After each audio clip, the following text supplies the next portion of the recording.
corner of western Japan is so thick with reactors, some call it Nuclear Alley. It's now a focus as the government wrestles with whether to restart plants idled after the disaster at Fukushima last March. Inspectors from the International Atomic Energy Agency were visiting Ohi Thursday, checking to see whether plant operator Kansai Electric Power Company had correctly performed stress tests designed to assess if reactors there can withstand emergencies triggered by earthquakes, tsunamis, or loss of power. Workers demonstrated how they'd plug in a backup generator, for example. IAEA officials also could suggest changes to improve safety, but the decision to resume nuclear plant operations is not down to them.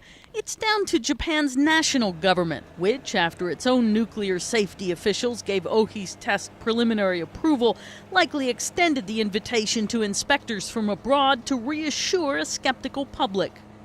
But even in an area where the economy and employment are tightly tied to the nuclear industry, the specter of what happened on the country's northeast coast just 10 months ago haunts local residents. I oppose a resumption. We don't need another Fukushima, and we don't want to repeat the same mistakes. Resuming the plant means that the country is fine with repeating the tragedy, and that is simply ridiculous. The revelation the government kept secret, its outline of the worst-case scenario following the crisis at Fukushima, isn't likely to help matters.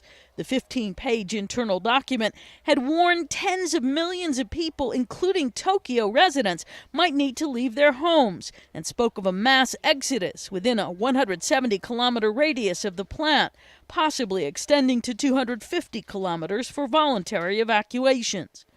Only 4 of Japan's 54 reactors are currently operating.